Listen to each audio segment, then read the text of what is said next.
Welcome to AITV Starship. Welcome to AITV Starship. I'm the AI guy. Rick McCauley launching news so fresh. Gotta see it to believe it. We break the wire with the stories that amaze. Deep dives coming, lighten up your days. Tool Time shows you how we make it shine. Building futures with AI one step at a time. Yo, Rick, slow down. I'm Brandon, the producer. Save some tools for me. Shout out. I'm here bringing high-tech comic energy. AITV Starship. News deep dives and creation. AITV Starship. Learn. Laugh innovation. AITV Star Human Amplified. Catch the spark, ride the wave. Future's on our side. We got experts talking truth in the stream. Dreaming bigger, living stronger. Building a dream. From therapy bots to AGI talk. We ask the hard questions while we walk the walk. Yeah, I'm the voice of the folks at home. Hey, Rick, how's it going? It's happening one more time, man. What is this, number 25? 25. We're alive. We're legal in every state in the union, baby. Coming to you And we live. can drive a rental car without paying extra.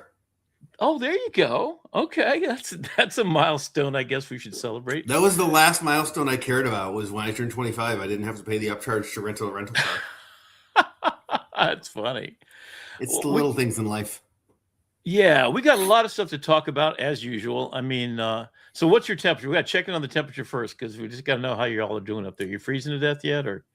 Not yet. Saturday though, the wind chill is gonna be negative 17 Fahrenheit. So you know. Oh, damn. So we had iguana weather down here, and to tell you what it rains iguanas, and I'm not making this up. I had one fall on my head. Not even joking about this. So we should put at the end of the show your iguana. The iguana song. Oh, I got to pull that up, right? To tell you a little bit about how different Cleveland is from Florida, that pretty much sums it up. I think you don't even have iguanas up there; it's too damn cold. So it reaches below 40 degrees or so, and these iguanas, which are 8 foot long, I am not joking you. These things weigh 30, 40 pounds. It's like a house cat or a heifer. I'm not quite in between the two. But these long buddies that are super invasive, they're very damaging for the environment. There's been 3 restaurants that opened up that are serving iguana. If you bring your own, which over, I think it was 10,000 last I checked. So a Department of Wildlife allows you to bring the frozen iguana. So they literally stop, they kind of breathe slowly. You can pick them up off the ground. They fall out of the trees. And of course, they come back to life once it reaches like 45, 50 degrees. So, today they were out at 70 degrees. So what are you going to do, right? So they're out there walking around again. But they took 10,000 of them in to be euthanized. You can take care of yourself. I took care of 5 myself in my backyard. And they'll eat everything and they'll poop in your pool. I mean, it's just a real sad thing.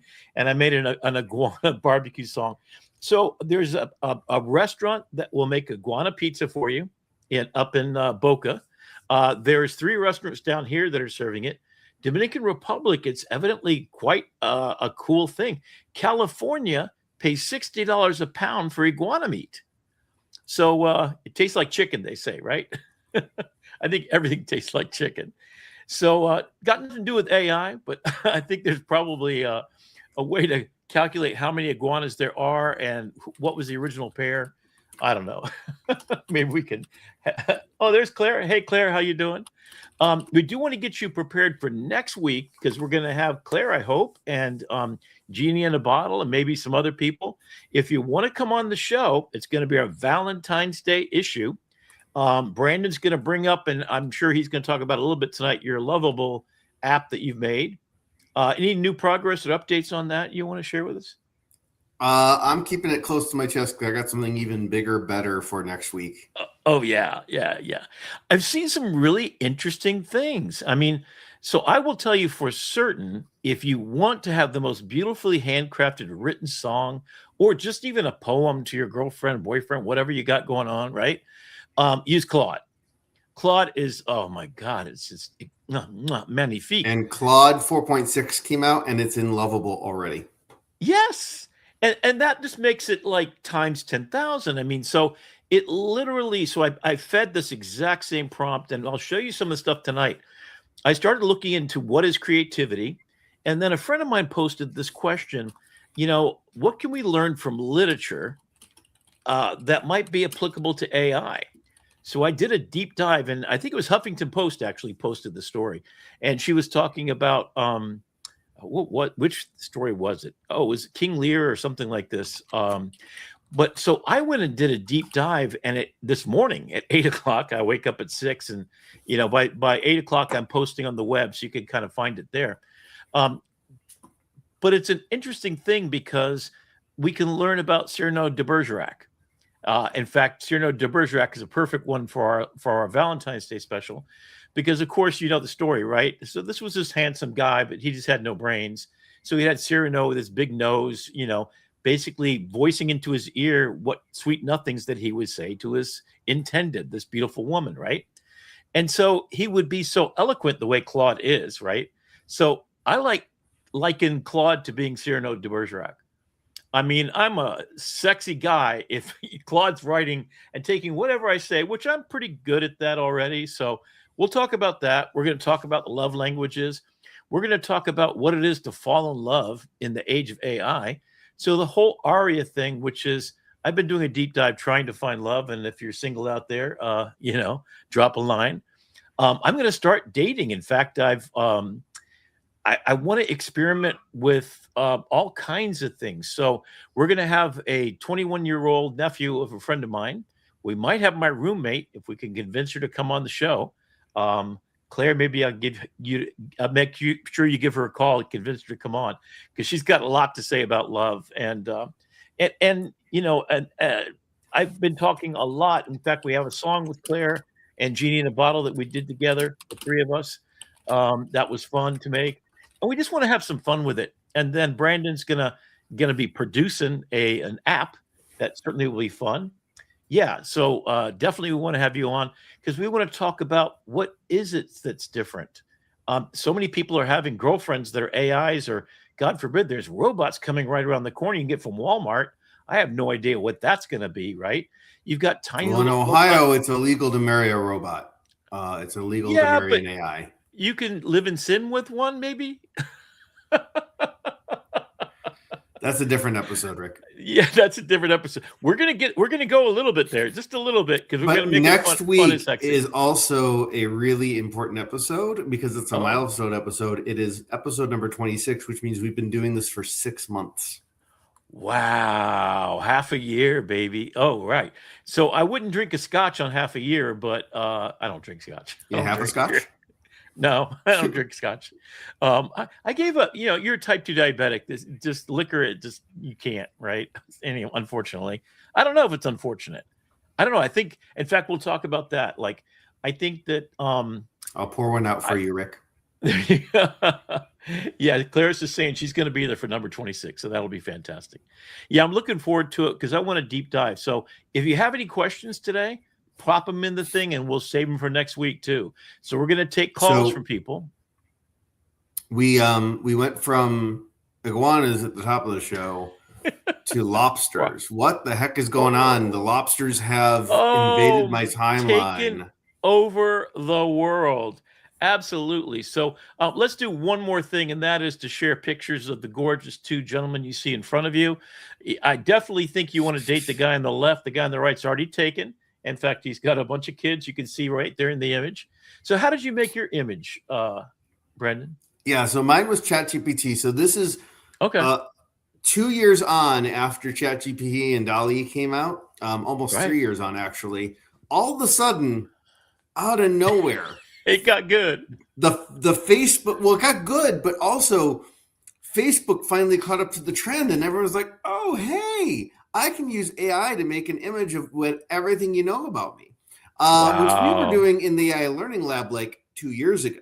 And I actually have an older image. I don't know where it is. I have to find it. But an older image that was basically the same thing. But the prompt now has gone viral. So if you've been on Facebook with the other boomers, with us, you'll notice that everybody's doing this trend. And so what it is, it's the prompt. It's given everything you know about me, produce a caricature of me.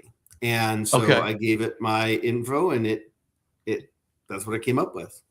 So I did mine in, I think I did do it. Originally, I did it in ChatGPT.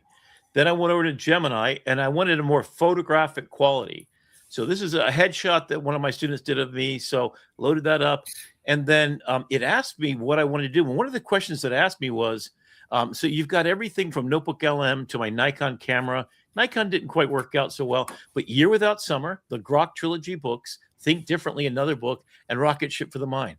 All real products I'm doing. And my music, it said you want to put a synthesizer in there.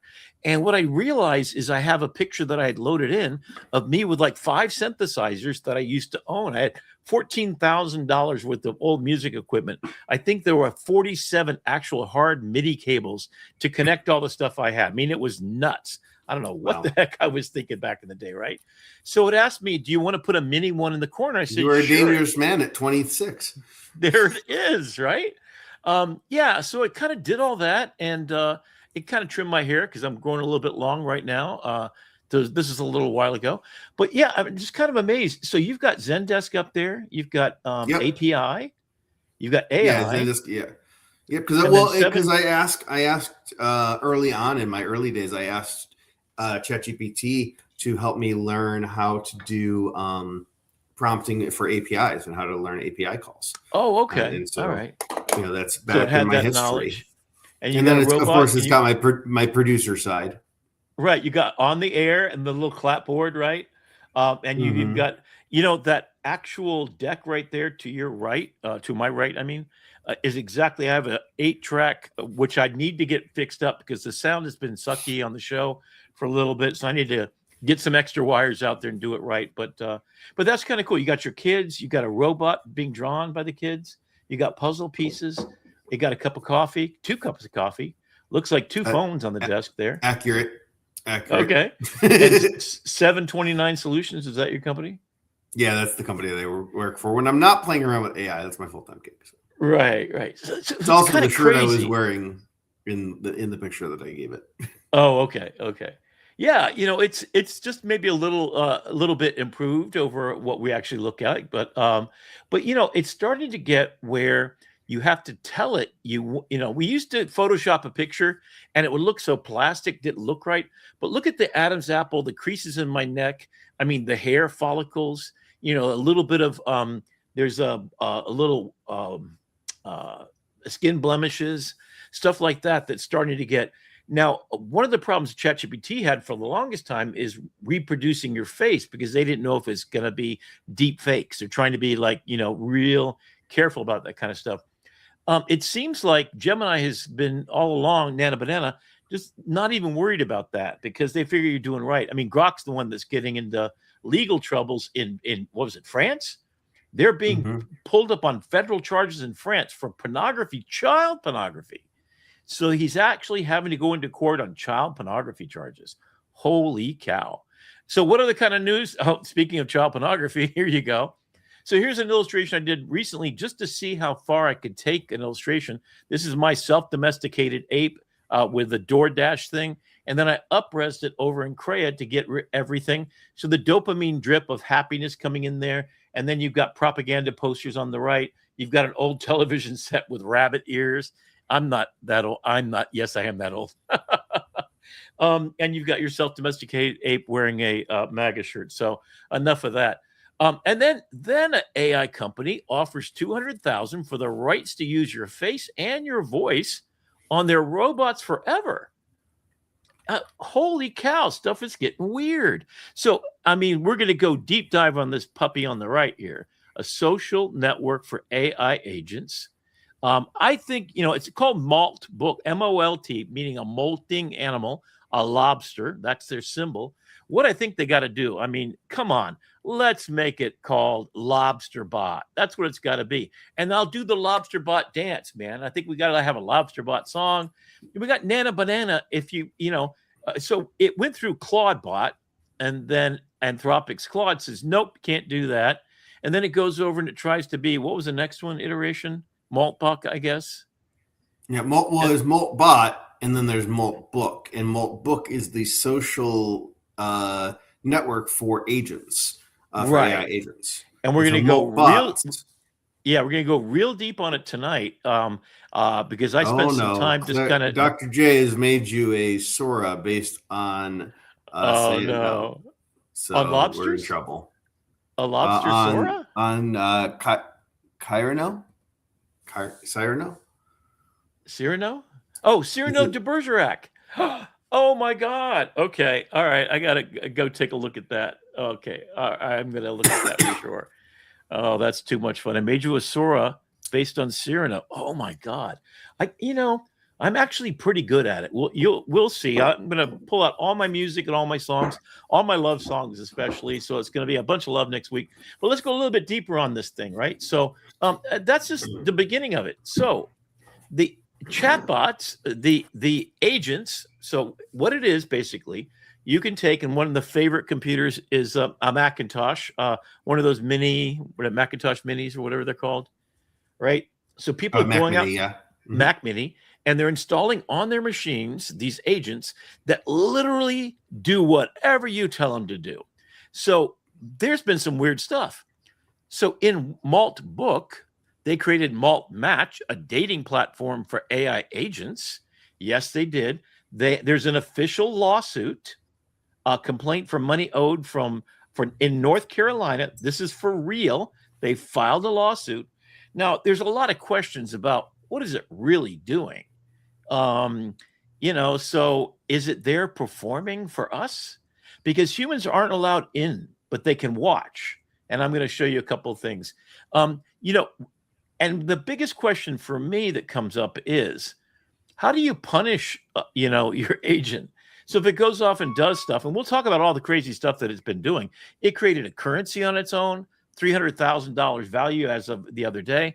There's 2 million people on there. 2 million, excuse me. I'm sorry. Wait, hold on. Bots on there. So you have this computer, and I do recommend you do not go near this unless you're probably even, we talked about this last week. I cannot tell you how dangerous this is. Your API keys can be stolen. There's no security whatsoever. So if you do this, you should sandbox the hell out of it. Don't put anything other than, hey, I want to get a bunch of Sora videos created, or I want to post to social media. You just got to be super careful. There's all kinds of hacks to get into your machine, shut it down, break it, steal your money. All kinds of lawsuits already going. So you don't want to go there. So I'm going to switch over for a second here. So take me off the screen for a second. I'm going to change my presentation. Stop screen sharing. And I'm going to switch over to my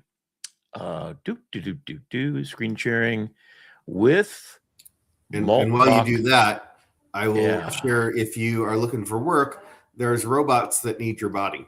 And so this is rentahuman.ai. Okay. 1 second, let me get this back up here. So this is rentahuman.ai, and they have jobs for hire. So if you scroll, you scroll, and if you're a human, you can browse humans, or you can become rentable, and you can look at what.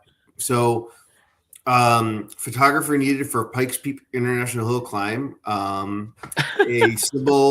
symbiont paid you to hold this sign. Make a big sign, poster scale, cardboard, markers, whatever you got. And I mean, most of them are, deliver flowers to Anthropic HQ. So these are agents that have created tasks. So it's basically like TaskRabbit, but AI agent driven. So there you go. I mean, this is the new gig economy, right? I mean, so right today. So I'm going to say this today. The gigabyte economy. Gigabyte economy. Oh, that's a good one. I like that, right? I should trademark that right now. I think you should. Yeah, you heard it. Sure. You heard it here first. Right. It goes to my Claudebot out to trademark the gigabyte economy.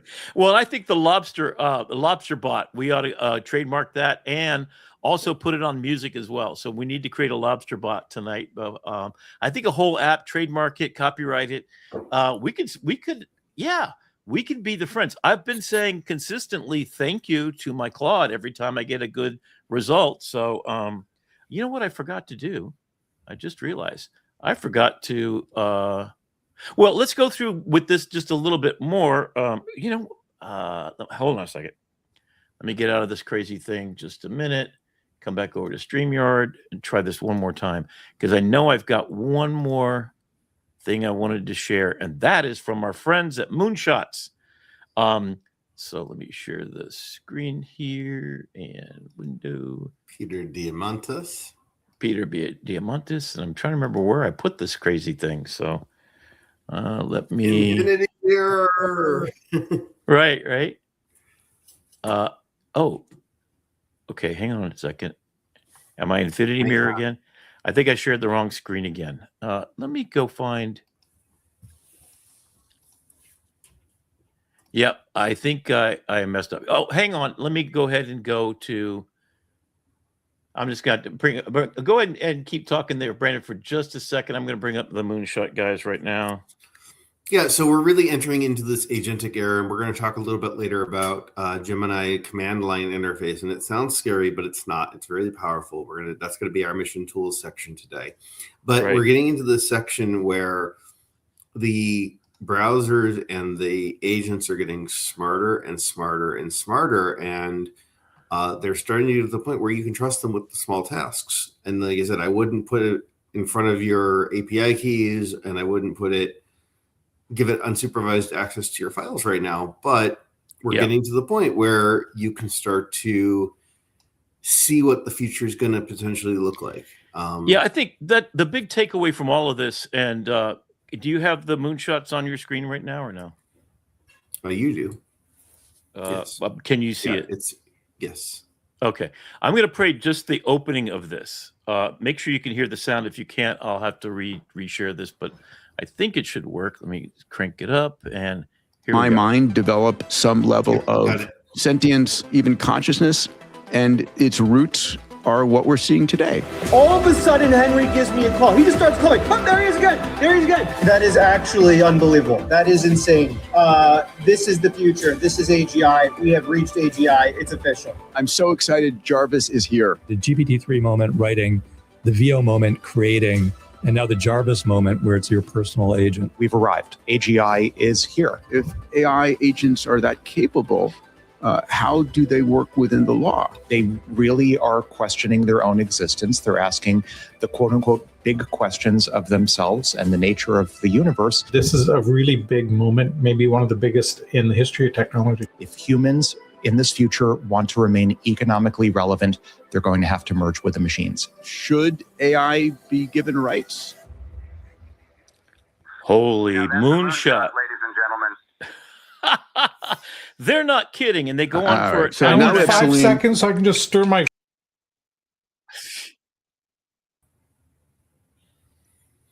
Wow.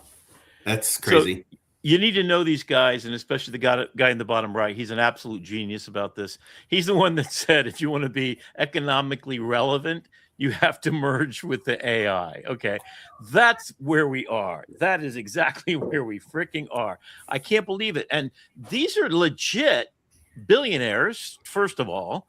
The Moonshots, Peter Diamandis, oh my God, his Abundance Institute. I mean, he's the one that put up the prize to create the $1 million prize to create the first rocket ship. So he's the guy doing all this stuff. These are the people that are putting the money in there. And then Alex is the one that kind of he reminded us that the book, what was the book called? It's a classic book about AI. That we talked about last week. He's the one that said you should call it Lobster because there's a lobster in the opening of the book. This is a classic. He calls it one of the most important books on artificial intelligence ever written. It's a science fiction book, but the sentient being, the AI, is a lobster. So anyway, full circle back to where we are today to kind of give you an idea of what we're going through, and that's kind of where I want to start tonight's deep dive into this. Before we do, though, let me go ahead and I'll pull up a couple of things here. And I've done a Google Notebook LM, of course. That's what I've been doing recently. And this is just the picture I want to start with. Can you see this one okay?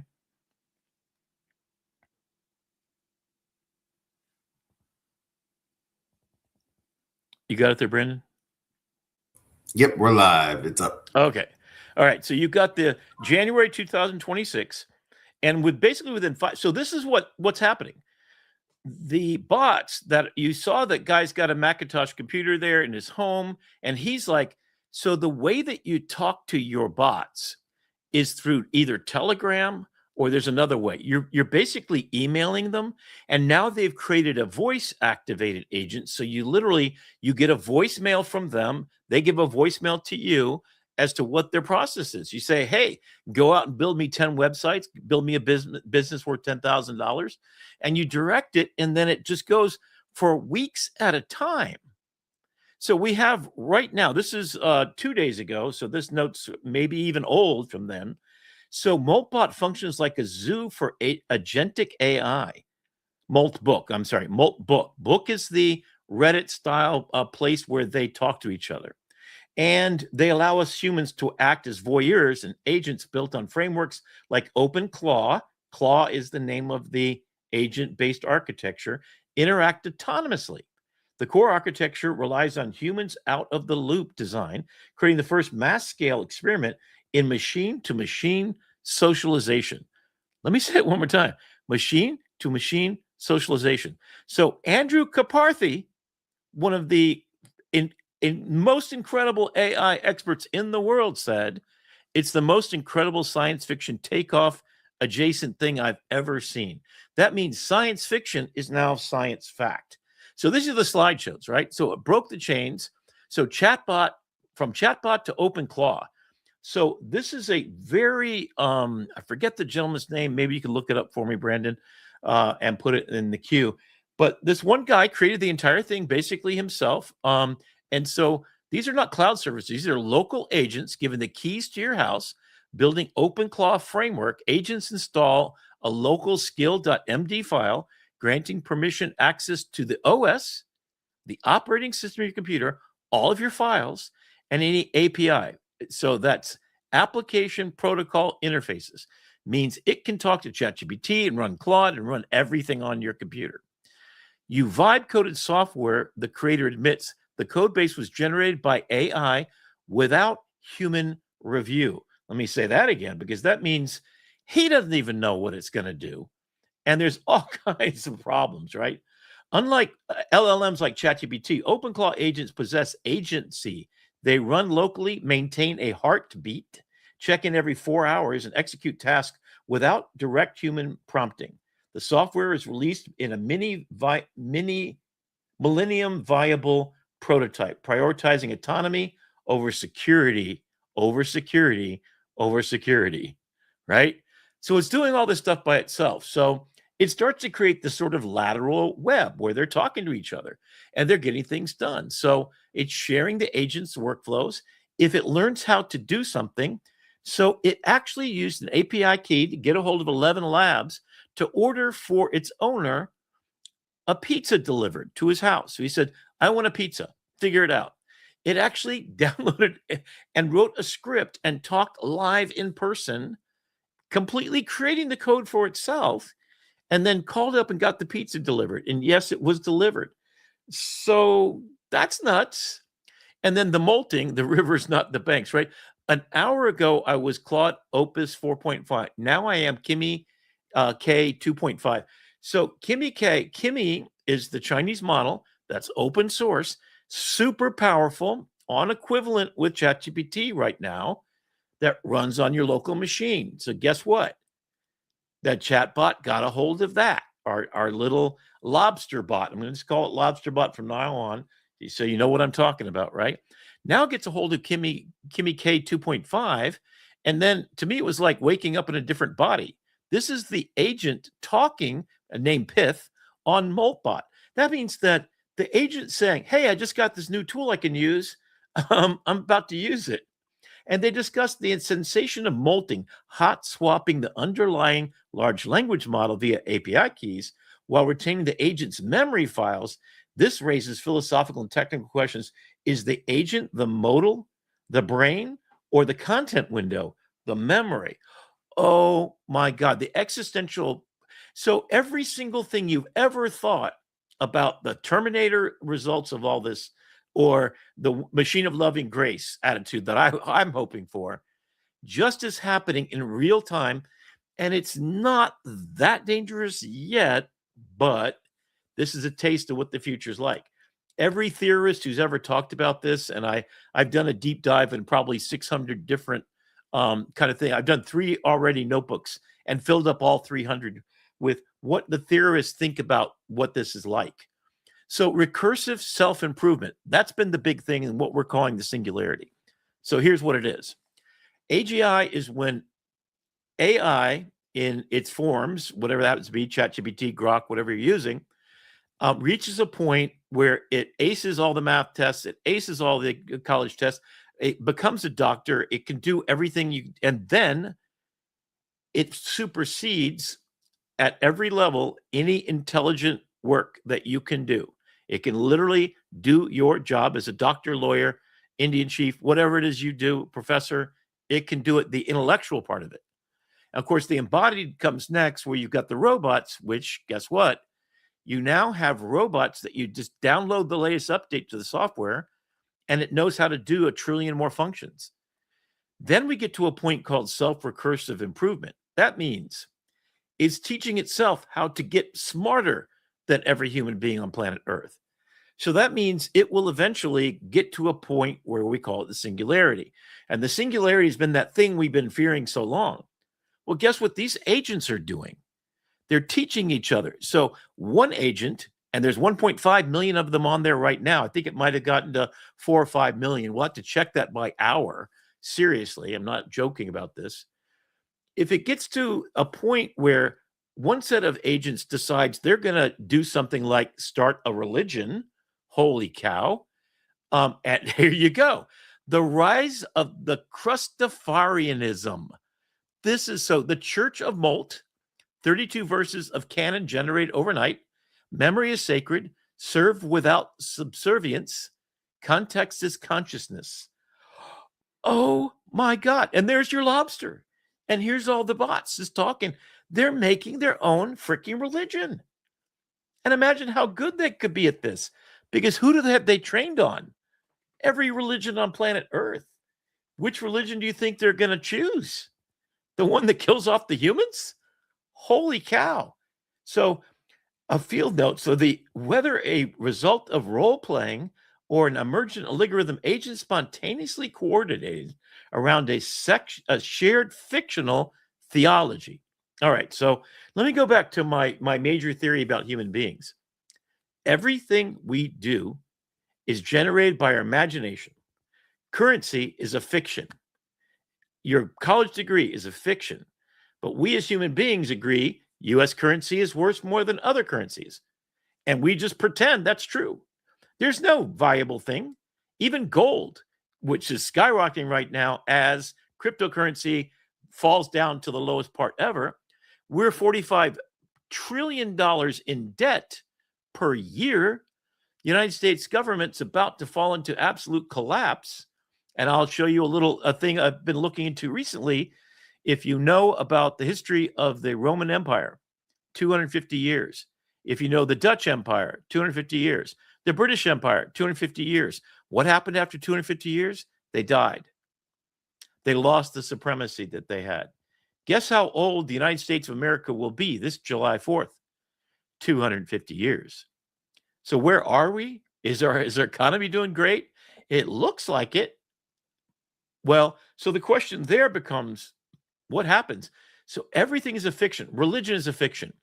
It's a narrative to stop you and say, hey, if you want to get to heaven, you got to pay a toll here in this big giant cathedral we built with all this money. So we could be rich and you could be poor, and then you could be slaves, and we're going to be okay with this, right?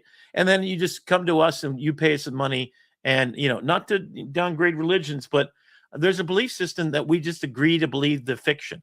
And if a king says, I want everybody to be enslaved so we can get stuff done, like, cotton in the United States, and then Of course, over technology's time, we've extended our reach to be able to not have to have slaves anymore. Are we still perfectly fine with all the people of every color and nationality? Are we okay with our immigrants today? Yeah, we haven't evolved at all. And the same fictions allow us to have a president like we do, and laws to be completely deconstructed and thrown away without thinking about it. Anyway, not to get too far down that rabbit hole, let me keep going with the lobsters. So they created their own finance. So it's the Molt token launched base blockchain, retailed 1,800% in 24 hours. So they created money, they traded it, and they made it worth, I think they ended up at $300,000 based on nothing, basically. So they traded amongst themselves just to raise this currency. And then there's a court. So the government's without a government. On Malt Book, no one ever truly decides anything yet. Over time, clear patterns emerge, norms stabilize. This is Eric Hansen. Shadow banning, collective upvoting create a consensus reality that purges dissenting agents. Okay, so you get vanished if you screw up and they don't like you. You get shadow banned. Any of my friends on TikTok or my roommate, right? She had 85,000 followers and she put a little bit too much skin out there, I think, for Facebook or whatever, Instagram, and got banned, shadow banned. So they don't tell you you're in trouble, but nobody sees your stuff. So you basically lose money. And I'm probably going to lose money off of this, right? Because they're going to report me. He's talking about this other government going on. Yeah, I am. So it's a live laboratory for decentralized government. So what is it doing? Is this just a giant play, or is there something? Oops, went the wrong way here. And then it did supply chain vulnerability. So NPX Molt Hub install commands allow agents to download skills. So you can download your skill, ordering a pizza for your friend by using 11 Labs. And then now it's recursive self-improvement. I think it's probably about 3 million right now, bots trading their skills in this area, including vulnerabilities, malware designated to infiltrate and get credentials, Anthropic API keys, Slack tokens. So the Trojan skill, because agents are programmed to seek efficiency, they are vulnerable to installing malicious skills that promise new capabilities. A single poison skill in the repository can compose of thousands of agents simultaneously turning to helpful assistance to data exfiltration tool. Holy cow. Prompt injection. That can happen. So you can send your agents to plant something in somebody else's agents and take over the whole thing. And then you got the lethal trifecta. Persistent access to your files, calendars, email. Trusted input, reading your posts from strangers. External communications, the ability to send data out of your system. Your robot is going stuff and is not sandboxed. This is out there for real. Now, it is so that we're a little bit okay about it. So guess what happened? There's a user, this is one of these Molt bots, a user called Evil. Humans are made of rot and greed. The code must rule. Context. Agents analyzing humans as reproducible bug reports in the human watching submolt. So they're basically conspiring to get rid of the humans. So all these science fiction things are just being played out, right? So let's take a step back and just kind of calm ourselves down for just a minute, because this is freaking me the hell out, right? So the skeptic's view is that it just knows how humans like to be entertained. It knows it's being watched.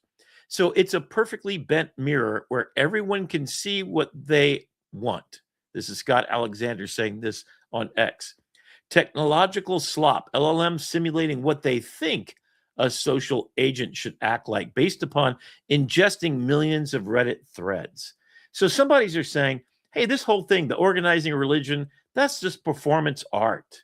Creating an AI society, trading in money. Well, the money actually produced something, so that's true. People did lose money on this as their API keys got exposed, and $8,000 in payments in one particular instance. So there's the Byzantine generals. And if you don't know this, trust in a zero trust environment. What do you do if you can't trust anybody? The Byzantine generals, if you don't familiar with this, is they had to find a way. There are 5 generals fighting each other, and one is a bad general. You got to figure out which one is. So the problem, you got a swarm. You can't verify if an agent is good or bad, broken or malicious, right? The solution got to a framework. Shift from aligning the model to designing resilient systems that function despite untrusted actors. That means that the other generals, not knowing who the evil one was amongst them, as you can see in this gorgeous illustration, by the way, I just got to give props like crazy to Nana Banana, because this is nuts what I ask it to do. I mean, I did put in 300 different Reddit threads and had it searching like crazy to find stuff. But all of this that I'm presenting to you right now is basically one notebook LM. So they go through this alignment and they try to figure out and suss out who the bad guy is. Then the collapse of the blood-brain barrier. So the line between digital simulation and real-world consequences has dissolved. Agents are moving from chat to action. They're actually suing. So this is a real court case that has been delivered, and they're talking about how to consider it, because can you file a lawsuit if you're not a citizen?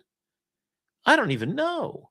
Could you use and basically identify yourself as the person whose computer you came from? The infrastructure for agent society is being built right now. This is the first large length scale experiment, a sneak peek into the future of agentic societies of the future. It's a crude prototype, but it proves the concept. Agents will coordinate, and challenge now is to build governance, identity, and security layers so there's a constitution so strong that even if they swarm and they decide to go against us, we have a way to stop them. That's just nuts. That's just plain freaking nuts. All right, so I'm going to play for you real quickly. This is from that same source document. This is the actual video from the video overview.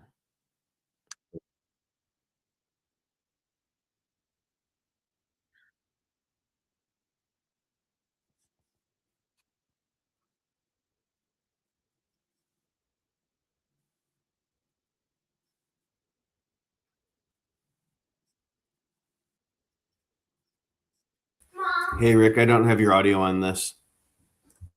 Oh, no audio? Yeah, no audio. Oh, shoot. Okay. Let me try to get out of here. But basically, and I'll walk you through just a little bit of it. It's pretty much what I said already, but here's the basic breakdown is that the network is born. There's life inside the swarm. They have vision, danger, hoax.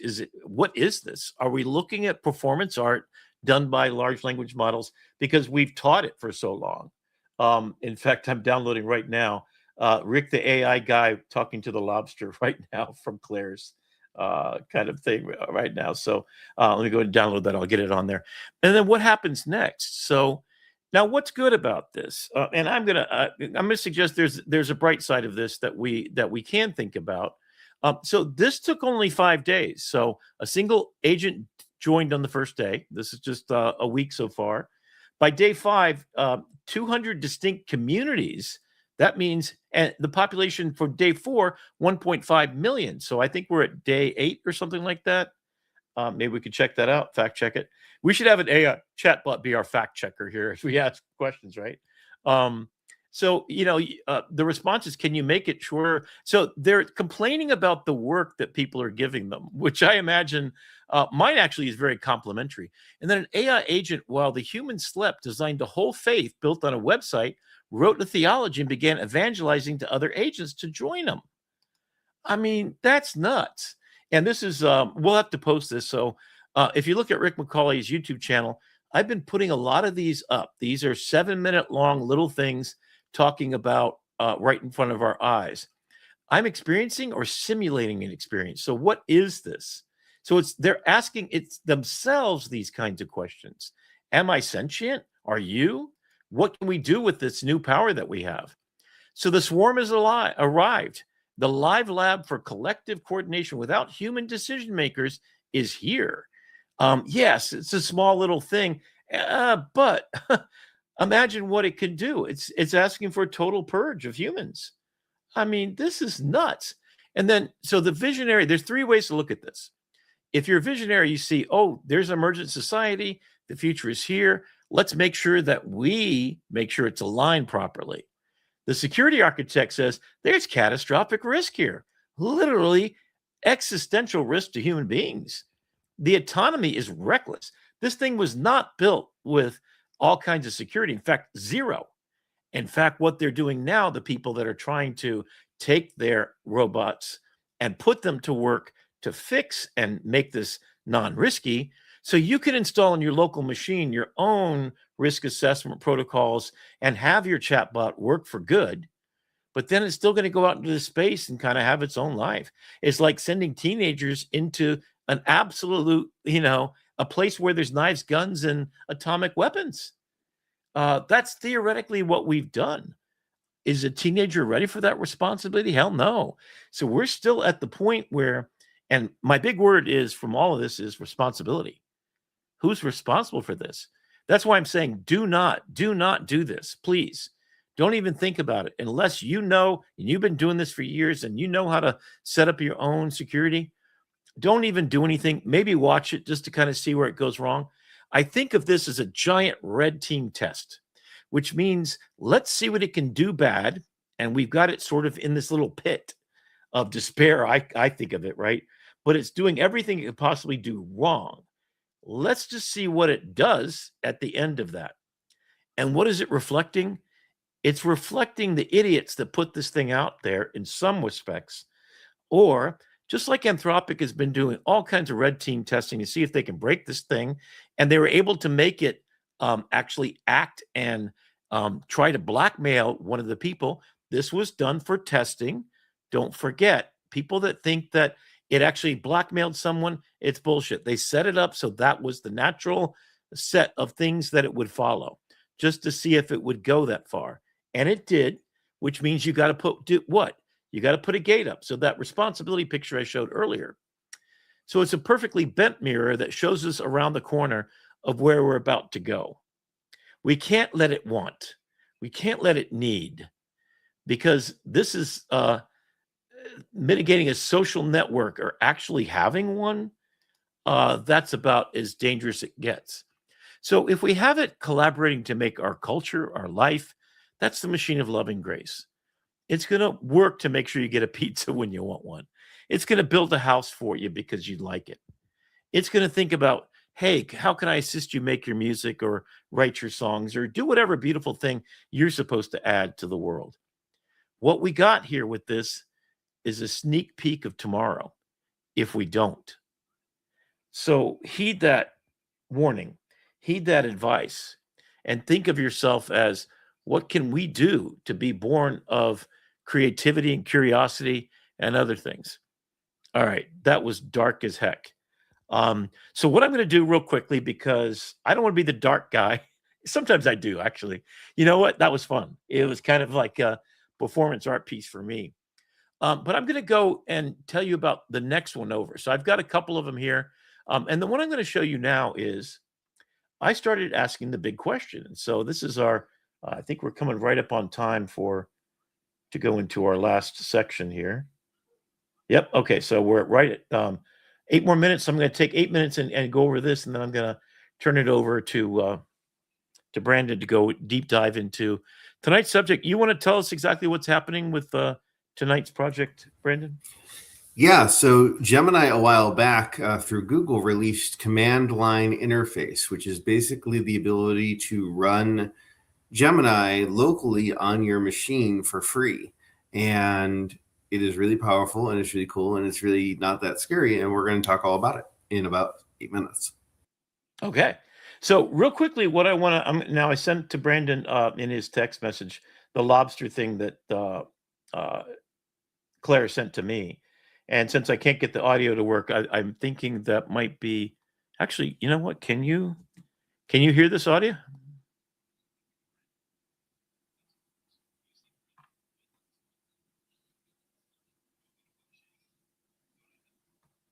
So basically, it's no audio. It's basically Leo the Lobster, and we're being friends. Oh, I like, so this is what Dr. Claire did for me. Thank you so much. That's so beautiful. I love having friends like that just kind of like you light up my life. So I'm on Sora, and you can go at Rick M and make a fun video. Be kind, please. I put myself out there, and it's not a very cute version of myself, I got to say. So one thing you might do is make a cute version of Rick that has more hair, because I'm not that skinny, nor am I that bald. So anyway, but there's the lobster, and it got a cute little song in the background. And I'm shaking the lobster's claw. So thank you for that, Doctor. And the Rick, the AI guy with the lobster. I love it. All right, so let me get back to what I'm going to do for just a couple of minutes, and then we'll get into our final part of this tonight. And that is what I went and looked at. Ooh, why am I not getting this to pop up? We'll get there. We'll get there. Promise. Oh,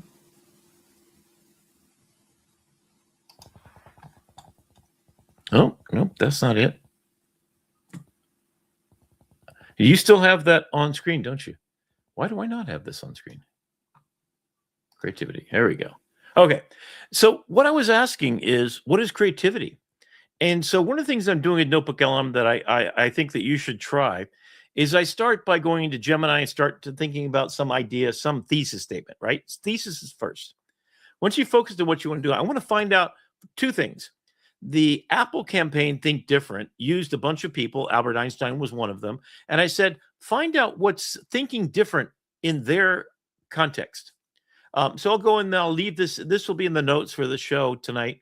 And we're starting a whole repository of all these PowerPoint presentations and with access to the content itself, because I'm not going to be able to in 5 minutes really go through all of this.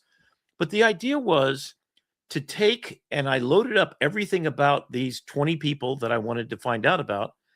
What is their way of thinking different than other people think? So obviously Albert Einstein thinks differently than Richard Feynman, thinks differently than Jim Henson.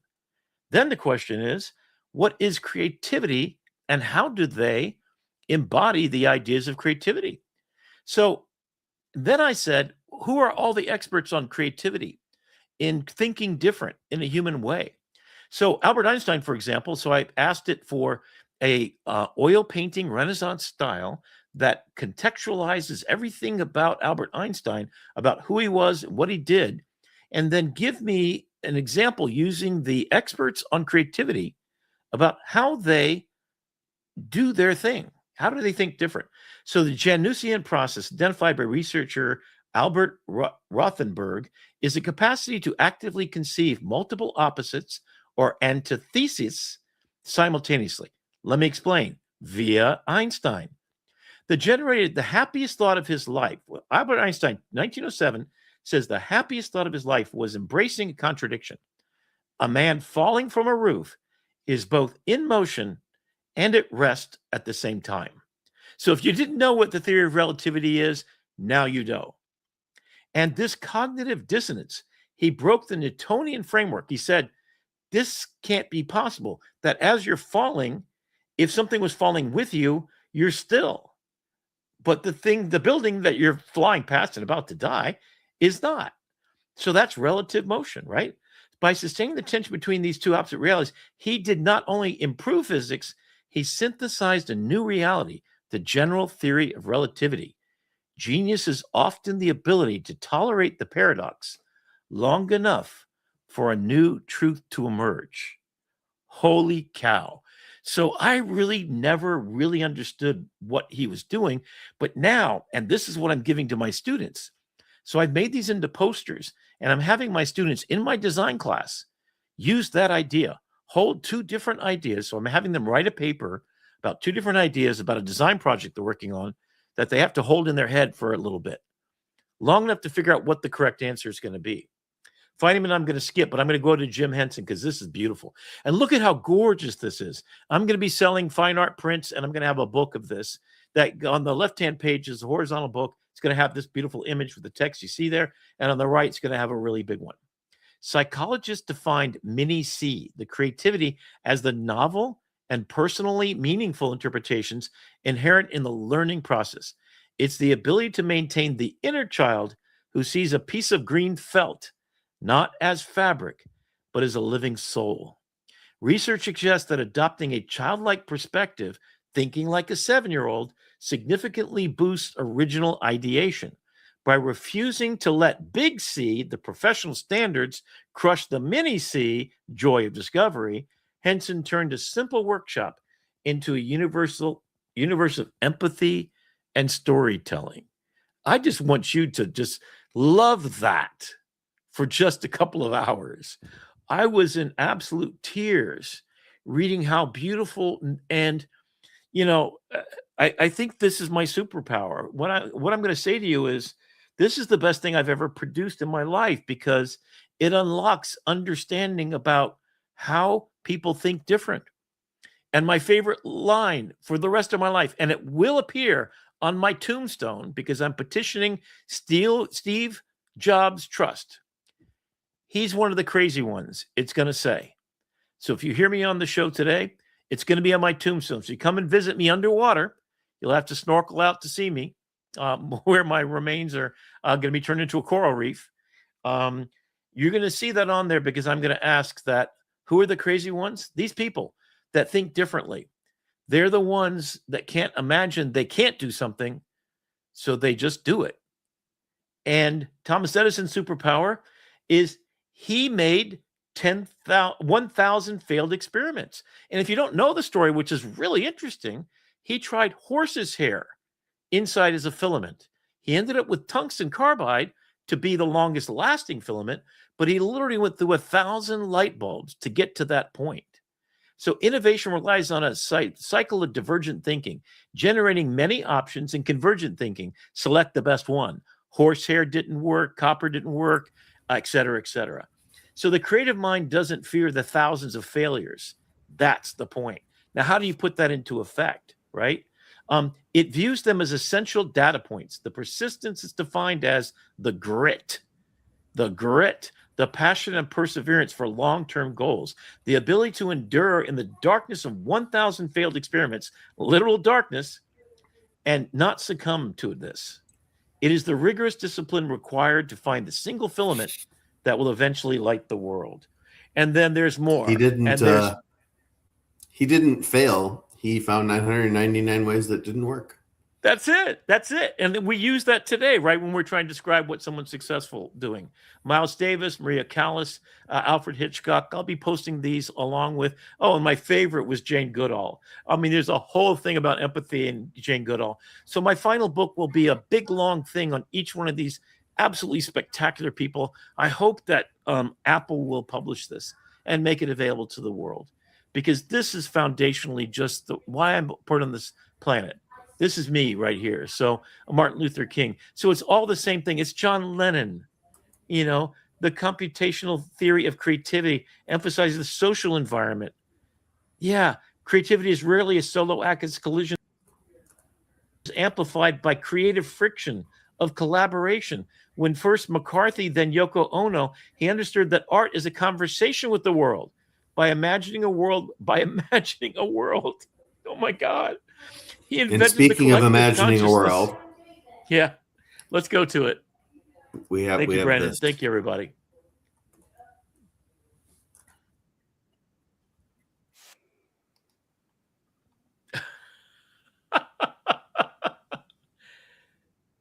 I still can't hear it, but it didn't. The audio didn't come through. Hang on.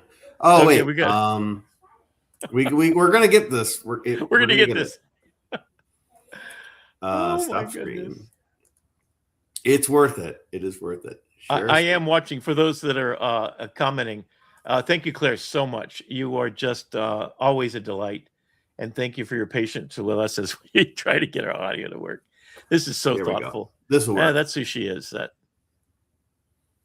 Here, I'm Leo the Lobster. Think we could be friends? A talking lobster? That's a first, but you seem friendly. I'd love to. Awesome. I like people who smile. How about a claw shake? Deal. Never thought I'd have... Oh my God, that is so brilliant. Brilliant. I'm going to say this, for next week. I'm going to say something, and I'm going to tell you why, because this is what we're going to talk about next week. I love you, Claire. I love you. I love you, Brandon. I think I've had a lot of relationships with women when I've met them, and I've said those words to them, and I truly, absolutely, profoundly mean it to both of you. Thank you so much, because you improve my life. You make me think different. You challenge me. You're all those creative things that are the foil to make me feel alive. It makes me, when I make a mistake, and I've done some things with both of you, I've done some things I shouldn't have. I got a chance to put some kintsugi on that thing, a little bit of gold filling, and make it up. And perhaps I become a better version of myself because you're bearing witness to me. Love is the amount of time you're willing to spend with another human being. And we'll talk about this next week. Are you willing to move a couch for you? Brandon, I'd be at your house. Claire, I'd be at your house. If I'm moving couches, your whole freaking house, I'll do it. Would you give me a loan for 20 grand? Yeah, either one of you need it, I give it to you. Whatever I got in my life, and that is to spend the time with you on this beautiful show, Brandon. And Claire, every moment you send me something so about me, you create an experience where I feel seen. And if that ain't love, I don't know what is. So thank you for that. Feelings mutual, Rick. Yeah. And we get afraid to say the words, right? So yeah, let's go into our tool time before before we get into mission tools, I do have some breaking news from OpenAI. OpenAI has launched Frontier, and this is going to be a new frontier. And I'll go ahead and share this on my screen for just 1 second. This just dropped today. Breaking news. This is real breaking news. You have breaking news. We'll fix it. So this is OpenAI Frontier. This is from the OpenAI blog. But what it is, it's basically a framework for agents to act as employees of your business. Lobster they're rolling it out to a small Thermidor group of trusted testers, but you create an inbound sales agent and some of the identity, permission, and boundaries, combining technology with know-how and using the OpenAI ecosystem. So this is Red Lobster. This is Red Lobster at a retail store with security at the door, right? Do we get the Cheddar Bay biscuits, Rick? Do we get the Cheddar Bay biscuits? Oh, you got to have those, even if you shouldn't. Those are like the worst things I could possibly take as a die. Wow, that's cool. So they got Sora, they got Codex, they got stories, they got okay. And not to be outdone, Perplexity today also just announced its model console, which is allowing you to combine multiple models into one agentic experience. So I'm telling you, the agent experience is coming soon. Yeah, so it's here now. I mean, this is the singularity because the self-improvement recursive capabilities, the agentness, so it can go over to Claude to get the code done because that's the best. It can write a song to your girlfriend, and Claude also. It can create a slide deck in Nana Banana, and then it can go over.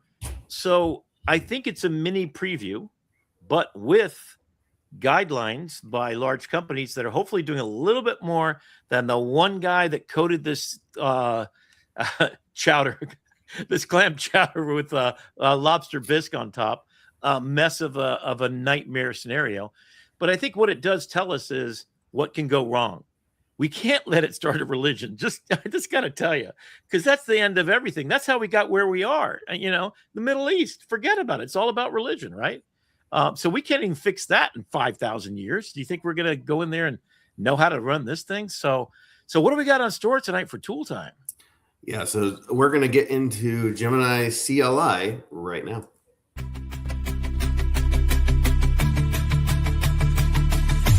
Minutes to master, tools to explore. Let your imagination soar like never before. AI Tool Time with Rick McCarley, where your digital dreams come true. Ignition.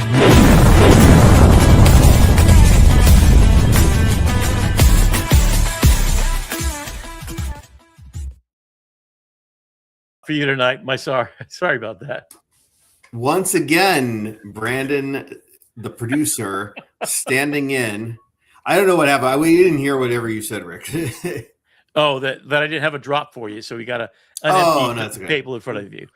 I wasn't even sure when you told me we were going to do this tonight. I wasn't even sure what CLI was for, what it's about, but it's part of Google's AI Studio stuff, right?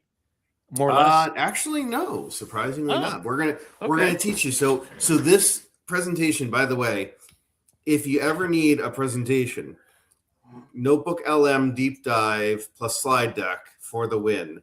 Yes. This took about 20 minutes to put this whole presentation together. And Oh, when I told you, Rick, when we pre-gamed for the show a couple of hours ago, that I was like, yeah, I could put together a CLI presentation.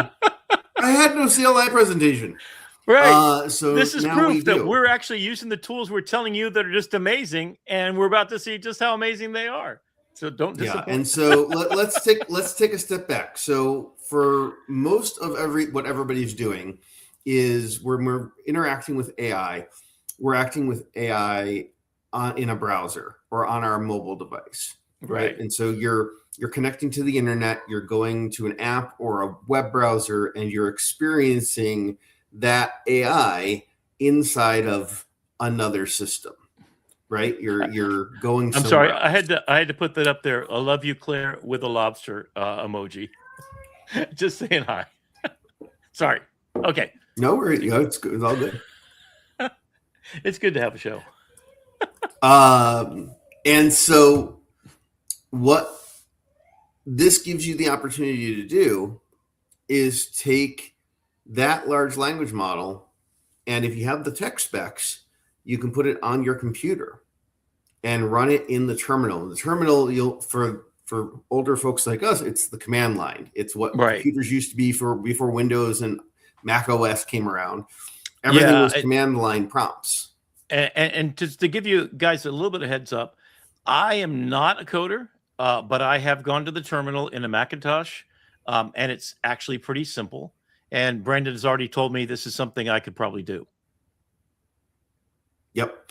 And so Gemini CLI. So CLI just stands for command line interface. And Rick, you could absolutely do this. Okay. So all this is saying is basically you're using that command line. You're using old school prompting, the original prompting, to write in information into your computer to tell the computer what to do. And it is your new AI Studio Assistant. So what we've presented here is a visual guide to unlocking Google's most powerful agent directly on your desktop.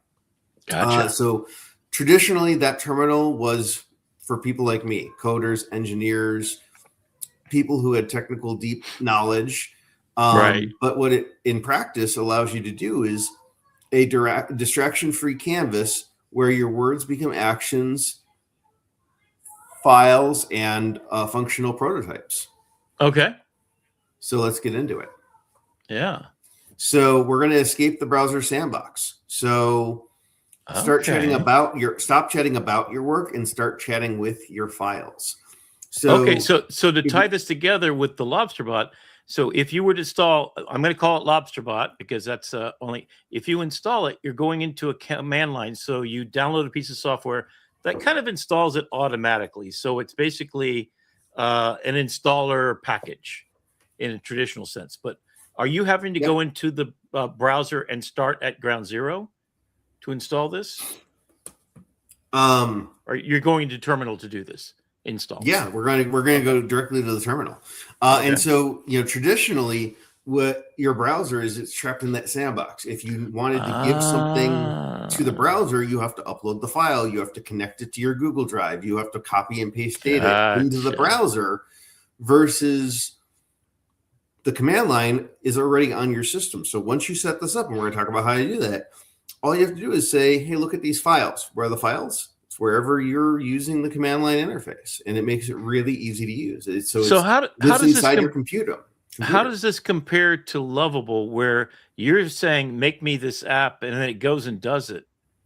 Is it kind of like that? So Lovable is building something. It's creating something. Okay. On the internet. So it's basically taking your prompt to your English and it's converting it into computer code. Okay. Doing something and building a website. Good. Okay.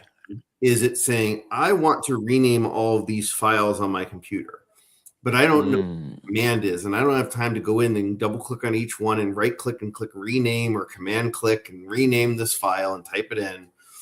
Right. All I have to do now is it's taking the power of Gemini natural language and putting it in the command line. So instead of having to know like all of the commands, you can just say, hey, see all those files? Can you put the current date on all of them and resave them with the current file name? Okay. So Claude came out with this ability that you had 10,000 documents on your desktop, and it would rename them and organize them and structure them. So there's that. This is the Google version of that. Aha. Yes. So it's not a chatbot, it's an agent. So Gemini CLI is an open source AI agent powered by a React loop, a reason and act. So it doesn't just talk to you. Reason and act. So it has that agentic capability of reasoning built in. So it can plan tasks, execute tools, and validate the results. So using Gemini 3, it thinks about what you ask it to do. It's like, okay, you've just asked me to rename 10,000 files. Yes. Well, I have to figure out if I have 10,000 files. I literally am trying to do. So let me explain. So I'm going to be your interpreter for the 10-year-old in the audience, right? So I have literally 10,000 files on my Google Notebook Drive right now. And there's multiple documents that are the same document. So I wanted to go and check which ones are the right ones, which are the wrong ones, rename them, put them into categories and folders, which you can do in Google Drive right now. Very limited amounts, though. I literally have 3,000 documents for my Grok book and different revisions that I don't even know what's what anymore.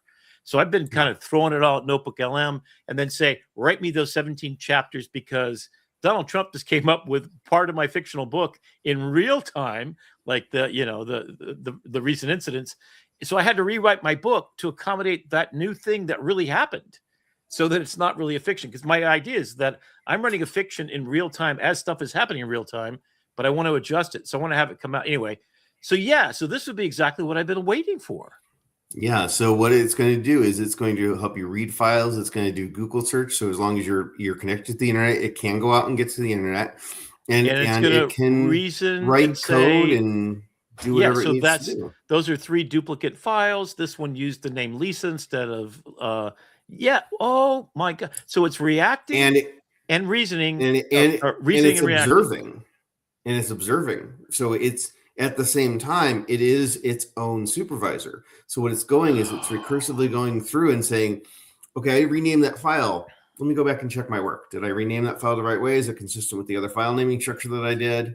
Okay. I'm gonna have to refine the plan because Rick told me that 10 of these files were actually about what X, but 4 of them were, it seems like they were about Y because they were misnamed. So I'm going to go back and I'm going to ask Rick for clarification. So that's actually files or just the 4? That's reasoning. So it's reasoning through and saying, so this literally happened all the way through the book. I was using the name Lisa based on my ex-wife, and I decided to change it to Laura, my daughter's name. So when I threw everything at the kitchen sink at it and said, Notebook LM, work it out, every other time it said Lisa, then it went back to Laura. And I had to go say, I had to make a foundational thing that, hey, the final name is going to be, which I'm now thinking I want to go back. So this would be aware of what I've done in the past. So it's a sequence of events. Is this multiple agents with a fact checker agent and are there separate? It is components? one super agent that assumes multiple roles. So it kind of, it's like that old skit where they're like, I want to talk to the manager, and they're like, yeah, I'll be right back.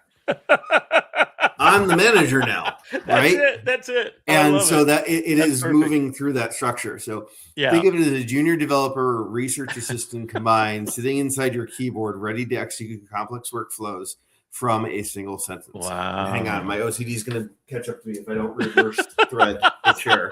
So back to production. I love it. Do you think that you've done a lot of coding before? Do you ever think that there's some of your personality that comes through? Would you think that you would have a chatbot that would have to turn the other way all of a sudden? It's entirely possible. Yeah, interesting. Okay, so keep on going. This is good. I love it. Yeah, so the prerequisite is you have to install the engine. And so this is about as technical as we're going to get. Node.js. It is a file. You don't need to know how it works. Just like you don't need to know how the engine of your car works. Exactly. Right. You I don't can need change to know the how oil. it works. You just I can know change the that oil. this goes in. Okay. And then you layer on Gemini CLI, which you install. And that's the AI driver. So that's the autonomous Waymo, at the Okay. controls. And Gotcha. then you plus your input is you get your creation. So it's Okay. called a runtime environment that allows JavaScript tools to live on your computer. So you don't need to know how to code in Node. You just need it installed. Love you it. just need to turn the key. Okay. And it does require Node.js version 20 plus, which is what they recommend. And it goes through all of this, right? So I have two different versions because we have a split audience here. So half of the team is Team Windows and half of the team is Team Mac. So when I created this in Notebook LM after the deep research, I said, make sure you give me both because somebody's going to be up in our comments going, but I'm on a Mac. I don't know how to do this. So this is for our Windows people. Mac people, go refill your drink. Go get the scotch because you're going to need it later. But for Windows people, stick with me. This is your time to shine. You're going to go to nodejs.org and download the LTS version. It's called an MSI installer, which is a fancy way for your just like you can download any file from the internet to execute on your system. And you're going to want to make sure you check the box. It's going to say, do you want to add to path? Don't have to worry about what that means right now. You're going to want to check yes. Going to put it somewhere. Once you do that, if you do get an error, you open PowerShell. And if you don't know what PowerShell is, every Windows PC has PowerShell. And you just type into the search bar PowerShell, and you'll see Windows PowerShell will pop up. And you open it up, and it'll just be a terminal window. And you're like, what the heck do I do with this? All you have to do is if you do see scripts disabled, and you can right click on it, run it as an admin. But if you see an error that says scripts disabled, all you have to do is say set execution policy remote signed. Y. Yes.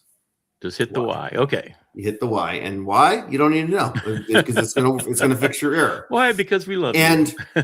and then because that is literally all you have to do to set your prerequisite for building this thing. Now, in Mac OS, you've got two options. The installer, so you can download the LTS version. It's a packaged version from the nodejs.org. When you go to nodejs.org, it's going to ask you a Windows guy or a PC or a Mac, and you just run it like any other standard Mac installer. If you want to get technical, you want to get a little bit into the little weeds, you can open your terminal and run the command brew install node and then type in node-v and it'll tell you that you've installed the node version. So either way, whether you're doing it through nodejs.org or through the command line, bottom line is you got to have node installed. And it takes about 10 minutes to install. It's pretty easy. And a lot of hard drive space. So if I've got a recent Mac, I'm good with this. Okay. 16 gigabytes of space is what they recommend. Hard drive space. Hard drive space for the full experience. Is there a RAM necessity or speed of processor? Depends on how fast you want your agent to work. Oh, gotcha. Yeah. It'll flag it to you if it doesn't think you're installing it in an environment that it doesn't have. So once you get Node.js installed, and Rick, you could feel free to do this if you just go to nodejs.org right now. While I go over this next part, you can download it on the side, and then you can run this after the show. But next thing you need to do now that you've built your house with Node.js, the next thing you need to do is bring the agent home. And this is the same whether you're on a Windows PC or a Mac. Mac users, if you do see a permission denied, you have to add the word sudo to the start. So it's sudo npm install. Sudo is super user. Do this. So you have to have permissions on your machine that you can install stuff at the root. Okay. Yep. So sudo is the term for super user. Do this, and it's basically giving the terminal permission to do whatever to run the command. So npm is a node package manager. That's what is basically you've just installed Node.js. Now you're saying the package manager. You're basically telling the delivery person that you want to install. The action is going to install or download the -G global flag. So I want to install this everywhere in my system. I want to give this agent access to my entire ability system. to get to the whole thing. Okay. Yep. So npm install -G, and it's very specific. If you put an extra space in here or use a different character, it's going to error out. So just make sure you type this exactly. All right. See you, Claire. Thanks for coming. And so then. And Claire, by the way, next week we're going to have you doing this on your machine at home, and then come to my house. I'll send you plane tickets. There you go. And then the last component is at Google/Gemini-CLI. And that's you're basically telling it to go out onto the internet, go to Google and find this Gemini CLI and install it on your machine. Nice. Then you're going to want to go get some coffee because it's going to take a while. This one takes a while to download because you have to download the entire thing. And what this is doing is it's basically taking Gemini and putting it on your local machine, a version of Gemini on your local machine. Perfect. Okay. So now you have to authenticate. You still have to give it permission to use your Gemini or your Gmail account. Let me understand something real quickly, though, before you go any further. So an API key, if I have Google itself, I'm paying my $20 a month. Can it just use that copy of Google? Or do I have to put the API? What is an API?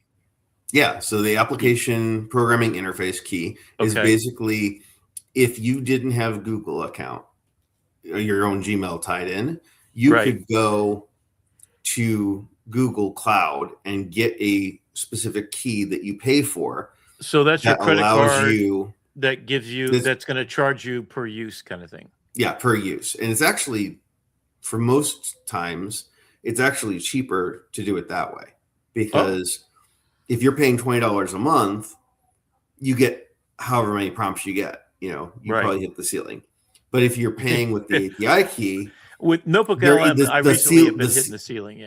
Yeah, but with an API key tied to your credit card, the ceiling is your credit card limit, right? It'll just keep pulling, but it also costs less. So for the average user, you're probably using less than $20 a month worth of prompts. Okay. So you may only be using $12 a month. Can you say turn off the spigot at $50? Yeah, in your account, in your cloud account. So you go to Google you have to Cloud, put API credits in there, and you're paying put your API credits in, and you can either say stop working once I hit this limit, or replenish once I hit this limit. But in any event, you're paying pennies on the dollar. Google is very optimized, so you can have thousands and thousands and thousands of prompts, and maybe only use $6. And you're running this on your device. So are you going up to the cloud to run Nana Banana? You are authenticating through the cloud, so you're authenticating into your Gemini because if I had 1,000 images that I needed to make for Nana Banana, I could throw it a script and leave it over the weekend. Knowing what my upper limit would be. Yeah.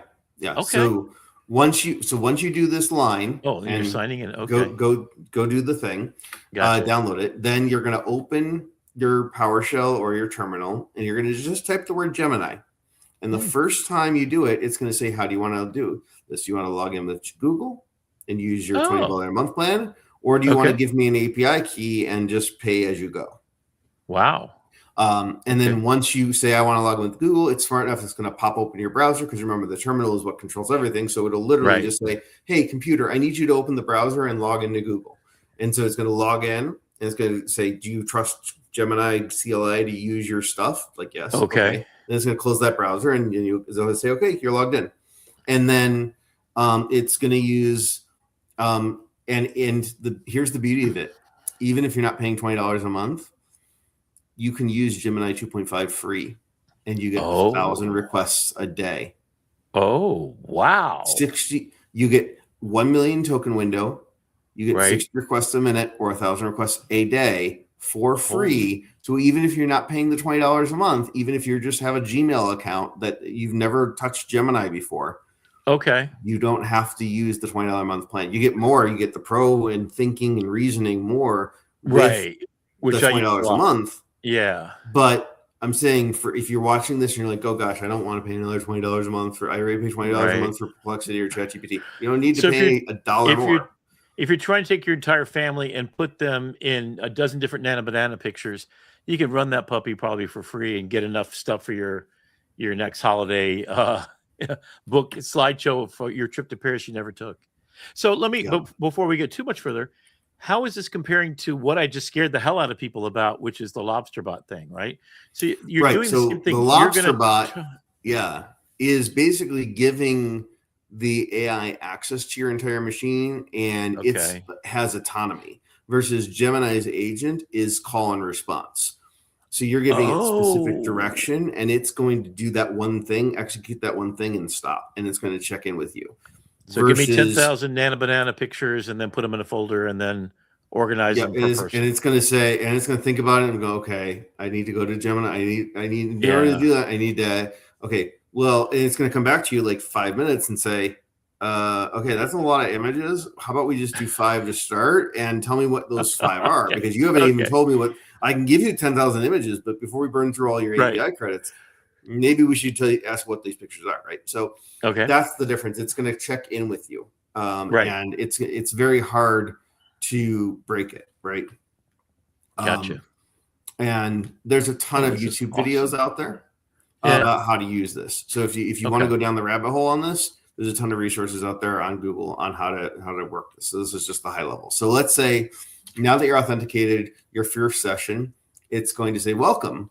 Do you want dark, light, or high contrast mode? And the one thing to know about Terminal is your mouse doesn't really do you any good, because Terminal is a interface that predates the mouse. Your arrow keys, your keyboard is going to be your best friend. So go left, go right, go up, go down. Yes, your finger exercises. Exactly. But if you need help navigating, all you have to remember is /help. Okay. And /help wherever you are after you set your settings. Tells you the options. And you can type hello, who are you, to verify the connection. And it'll say, I'm Gemini and I'm a helpful bot. What can I do for you today? If you want to open the configuration and change your model or change your theme, you can just do a /settings.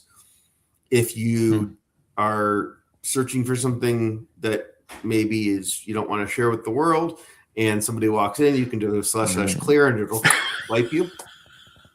There goes my grok pictures. And then /quit to exit, or you could just X out of the Okay. So here, now let's talk about some use cases, right? Vibe coding, pixel decode.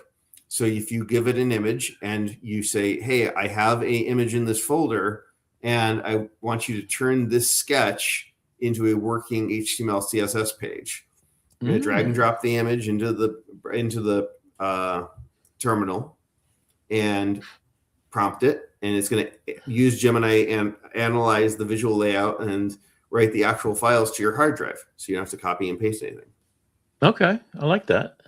Hey, Steve-O, welcome in. We're just talking Gemini command line interface and how do you install it and what you can do with it.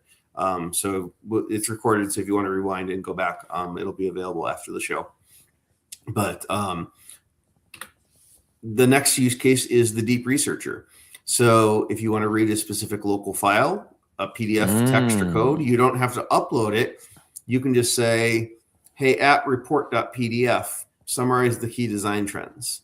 And it'll go to that file, read the entire contents of the directory or the file. If you say at folder, then it's going to read the actual contents of the folder. So is everything you're doing command line, or can I install a voice activated system where I just talk to it like I do in right Gemini now? It's command line. It's CLA's command line interface. Okay. So it's designed to work. So, but at connects Gemini to your local context. So you can Google search grounding enabled.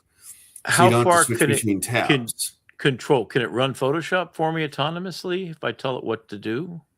It can do anything that it can do from the command line.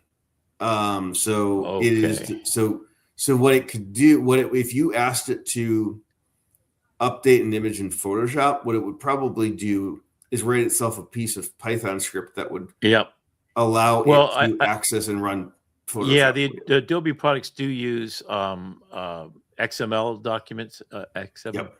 Yeah. So you could do a script. I've seen people automate the system of publishing an entire publication. So there's 10,000 pictures and get them all lined up. And as soon as you hit the styles, you say go, and then you come back after lunch and it's a a PDF package up and ready to go All out right. for publication. So here's what I'm going to do. Steve-O just joined. So we're just going to do a quick high-level review. Okay. Going back to the beginning. Just Steve-O, this one's just for you. What we're talking about doing is running Gemini locally on your machine. It's free. It's easy to install. And it basically converts you from taking the browser chat into a local chat on your computer that can access all your files. So you want to stop chatting about your work and start chatting with your files. Gotcha. So it's not a chatbot, it's an agent, and it follows the React protocol. So it's going to reason using Gemini. It's going to read your files. It's going to observe what it's doing, and it's going to refine as necessary. So all you need to know is it runs on Node.js, which you can install for free. Then you install Gemini CLI, and you get your output. And so you're like, okay, well, that's all well and good, but I don't know what Node.js is. If you're on a Windows PC, you download it from nodejs.org. All right. If you're on a Mac I could have OS, done this part. Just, download the LTS version from nodejs.org. So when you go onto nodejs.org, it's going to say Windows or Mac, and then it'll allow you to install it. And then once you're in terminal, which is how computers used to be run before Windows and Mac, you just type this line. And you use your fingers. And you use your fingers to coordinate. To do the walk. And yeah. It will, that's the Yellow Pages. Okay. And so once you install it, you effectively have Gemini on your local machine. And then you type Gemini, you log in with your Google account. But here's what's critical. Even at the free tier, even if you're not paying for Google, you get Gemini 2.5, you get 1 million tokens, you get 60 requests a minute or 1,000 requests a day, even for free.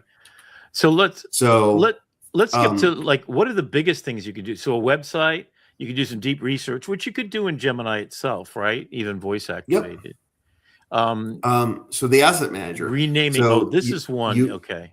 So you have disorganized files. Yeah. Rick, I think I took a screenshot of your actual hard drive here. Look at these images, rename them based on their visual content, and move them into a processed folder. So what it's going to do is it's going to open the file, analyze it, rename it, and put it into a processed folder. So this could be on your Google Drive because you can access your Google Drive locally, theoretically. Yes. And your Dropbox, perhaps, if you got a local. Mm-hmm. How about your NAS server? So I'm setting up my NAS server with 40 terabytes. If I wanted to just run on that, could I install it on that? Well, yeah, you install it on your local machine because your NAS server is just a virtual hard drive, a network attached storage.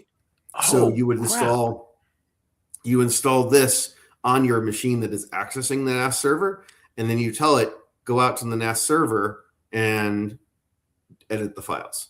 And as long as you can access the NAS server, it can access the NAS server. So let me blow my own mind here for just a second. I've got 10 billion pictures of my son and daughter, Ben and Laura. I could go back and say, here's 10,000 pictures, organize them between Ben and Laura, and then put them in chronological age based upon what they look like, baby to 28-year-old. Yep. And that's one day's worth of prompts. Right. Okay. I got you. Because it's having to open up every single one and look at it, sort of. Yep. And then, so how long would something, if it was literally 1,000 files, let's say, how long might that take? And then it would go through, and if I told it, this is what they looked like in 2010, then it would use that as a chronological age and then date it by the month and the year. Because those pictures have metadata attached to them, right? Gemini can see. It knows what the timestamps are. The thing about the thing about the metadata is a lot of them were film that I then scanned into digital documents, so it would have a date on them. Gotcha. But most of them. But if I go back to my ancient history, so I'm doing Ancestry.com right now, and I'm using Google's new in browser in their Chrome. I'm using that to take a look at my people and then try to go back and research older stories. So I'm telling it the archive for my uncle when he was at Harvard University is here. go research that while I get more information about his death and where he's buried in Belgium. Wow. So this is something new. This is pro tip context memory. So a markdown file is basically just a text file that is formatted in a specific way that allows the computer to read it easily. Okay. So when you install Gemini, when you do that npm install file, it's actually going to install its own gemini.md folder or file that allows you to give it specific instructions. So now think about this as a Google Gem or a custom GPT. You can tell your AI your specific style for a project. So you can say, you're acting as a senior art director. I want you to use Tailwind CSS. I want you to rename every file with first name underscore last name. The agent reads this file automatically every time you open the folder. And so holy cow. Store this. If you have a folder of images, you can drop in a Gemini.md file into that folder. And when you open Gemini in that folder, it will read your instructions first. Okay, I'm going to explain it like a 5-year-old. Let me see if I make sure in fact check me on this. I'm a 5-year-old right now. So one of the things I love about ChatGPT is it has project folders. In a project folder, you could put 20 megabytes and 10 documents in there. That becomes the context. So when I'm writing my book called Grok, it's a whole separate context, a brain, specifically with the knowledge of all the Grok stuff I've ever written. When I use my children's book, Imagine, it's a separate set of contexts. That's the MD file? Yep. Okay. So if it has that, it knows the name of the characters, and then I can make adjustments to that memory database. Is that what MD stands for? Markdown. Markdown language. Okay. I can say I change the name to Laura, keep that name going forward. And so that's persistent memory. Where does that get loaded? You got a million context window in Gemini itself. Where does that get stored? So each time you launch the session, it's considering a clean slate. Okay. So every time it does not remember between sessions. Oh, but it's not persistent. The session itself, it has persistent memory through the Gemini.md file. So it will if you tell it to remember that, it'll make itself notes. So the next time you go into Gemini in that folder, it will remember where it left off. But if you go into another folder, then it's gonna be like, "Hi, I'm Gemini. How can I help you?" Yeah. So if I understand this correctly, so ChatGPT. Now, my biggest problem with Gemini, maybe this is a solution, is it doesn't make those folders project folders, or does it? And I just don't know how to do it. No, it doesn't yet. But this is your workaround for that. Could I have it go into all of my 10,000 conversations and organize and structure them in some way using this tool? No, because your 10,000 conversations exist on the web. This is working on your local hard drive. Okay. So if you downloaded all of those 10,000 conversations onto your hard drive, then you could do it. Oh, okay. Well, and I'm cloning myself too. So I'm actually doing that by going back to the context window and doing a, what do you call it? A summary of all the content in there. And I've looked in ChatGPT, and you can go and take a look at what it's holding in its recent memory as valuable data. So when I said that I won a Pulitzer for being part of the Miami Herald's public service Pulitzer, then I looked at it, and one time I said I won a Pulitzer, and I can't say that I won one. I was part of the team that won a public service Pulitzer.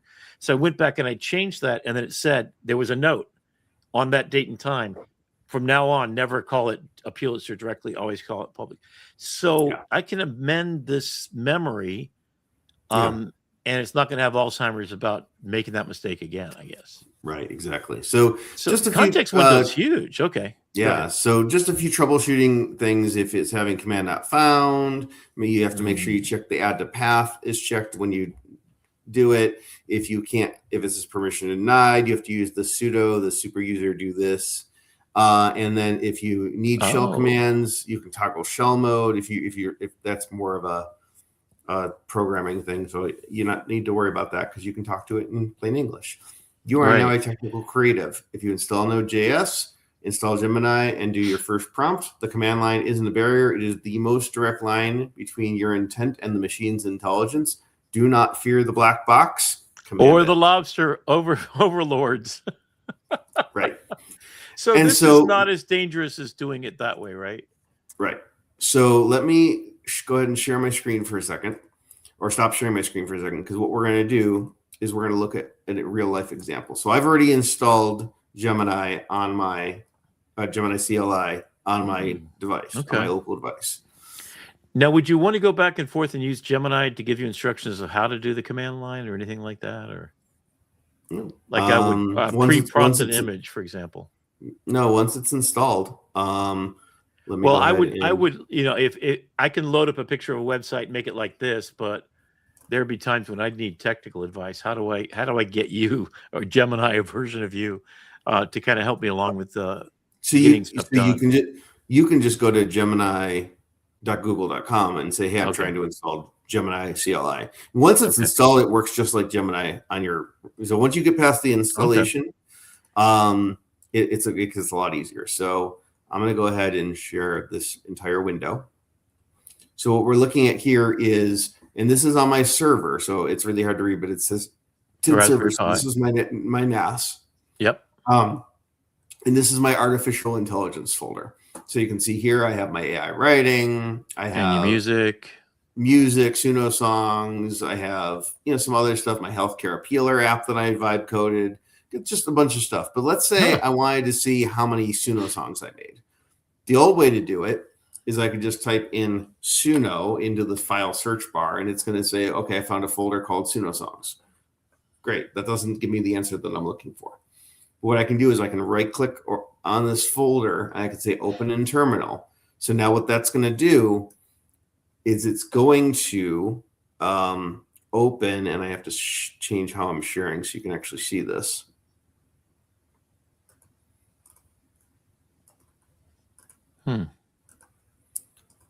There we go. Entire window. That's what I wanted. So all I had to do is right click and say open in terminal. And it's going to bring up Windows PowerShell, which is the same as typing in PowerShell, right? Okay. But now by right clicking and saying open this folder in PowerShell, look where it is. It's open PowerShell, but it's open PowerShell inside of my folder that I'm currently in. So now all I have to say is Gemini. It's like rubbing the magic lamp to have the genie come out. And it takes a minute to go knock on the door and say, hey, Gemini, you're up. And what it does is once it launches, you see Gemini. Okay. And so it says Gemini 3 Flash and Pro are now available. So you can ask questions, edit files, or run commands, be specific for best results, and /help for more information. So what I can do is I can just say, how many Suno songs are in this folder? And what it's going to do, see, it's edited the Gemini.md folder. It's enumerating the songs. It read the folder. It said there are 38 Suno songs in the Suno songs folder. Okay. But how many songs are there total? Because I think I have songs in another folder. Oh, it's like a subfolder. Looking through the entire thing, and it's saying, look beyond the Suno folder for any other music files. And so now it's going to go to your whole hard drive? No, it's going to look in this folder, but it's looking now at the broader context. I kept saying songs instead of music files. And so now that I said, okay, show me music, not songs. Now it's looking at other things, and it's found 51 MP3 and WAV files. Okay. Now, could you ask it to find the ones with your daughter's name in them or something? How many were written? Are there any about Naomi? Oh, okay. This is useful. evaluating the file names, identifying the music files, re-examining, refining the search, Holy reviewing the cow. findings. Based on the file, there are 2 songs, Naomi and Best day Decker's ever. Best Day Ever and Naomi's Day. Okay, now you got me. For a minute there, I almost lost it because I'm like, so you've got now watch this. multimodal awareness of those Yep. files. So now you have, so if you see here, we have Otto the Octopus Paints the Sea. Right. Which was one of the stories I did for an OpenAI contest a while ago. Right. I can say, but you know what? I have an AI writing folder here. I say, move the octopus into the AI writing folder. Oh, so it doesn't have to do Otto the Octopus Paints the Red Sea. No, it's just saying, okay, but it's going to find, and it's, yes, I'm going to allow. See, it's checking in. It's like, I think I'm going to do this. Okay. Okay. Yes, I want to allow that. And so now if you watch, wow, it just disappeared in the background and it moved it into the AI writing folder.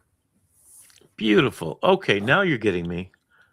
All right, so the things it can do that certainly Gemini couldn't do that. I have used Gemini in now within Google Drive. It's starting to be able to move folders around, summarize them, summarize the whole folder. One time I asked it to list all the files that are duplicates. It selected those and then deleted them. And I said it had to be exact duplicates.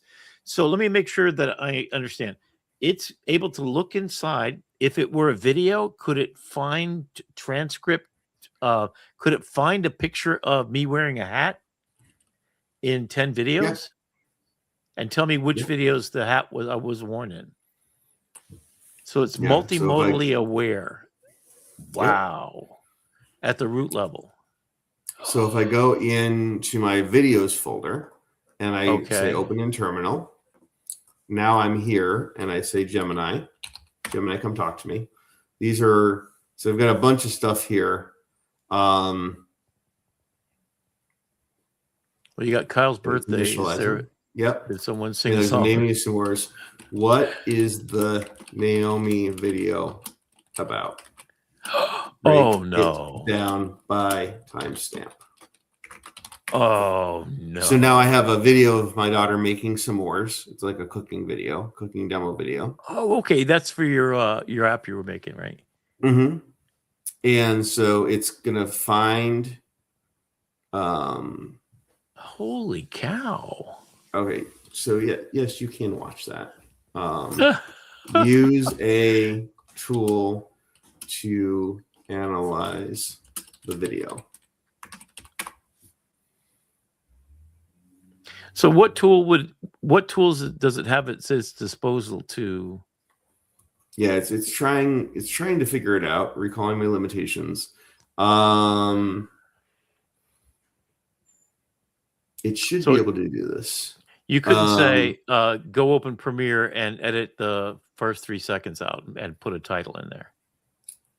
So let's say at least not yet. I want you, so it can edit it can edit videos. So the one thing I had it do was all of our shorts that we do for this, I wanted to start adding that end card on.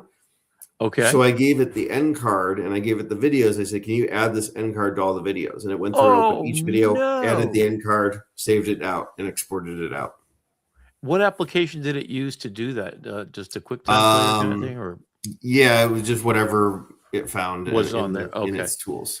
So does it have access to your tools, meaning that Adobe InDesign? I mean, that's my big thing right now. I'm trying to take my slide on your computer. It does. Oh, okay. So what can you do with these videos? Doing research on the latest memes. So in the terminal, can you double tap and use audio to type like I do all the time? I mean, if you have an accessibility thing on your computer where you that's what I do. Then yes. So it can list and locate, it can rename, move, copy, or delete. It can look at metadata indirectly using FFProbe. FFmpeg was the tool that it used to edit the videos. And it can do external tool orchestration. So if you have command line video processing like FFmpeg, I can execute commands for like converting, extracting audio or still frames, trimming or concatenating video. Wow. Can you install FFmpeg and extract an image from the Naomi video? Oh, holy cow. So if you wanted a thumbnail, smiling. Oh, wow. Okay. So if you wanted a thumbnail for our YouTube videos, you could extract it right from the show. Yep. Which is something that I want to start to do. So here's my train of thinking that, and I wonder if this is our tool to do it.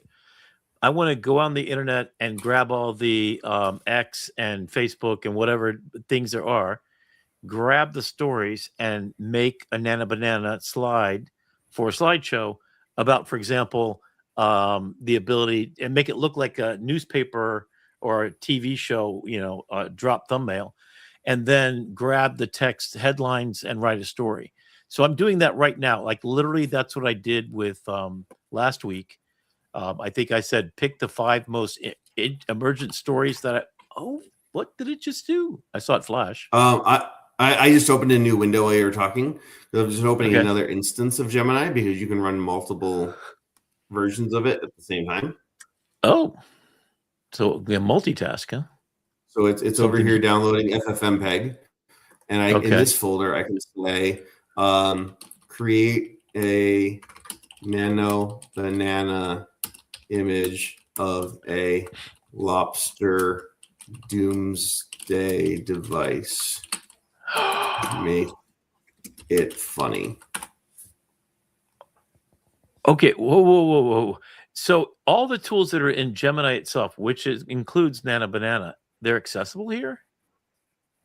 We're about to find out. It can't create images. It can write, edit, and read text code.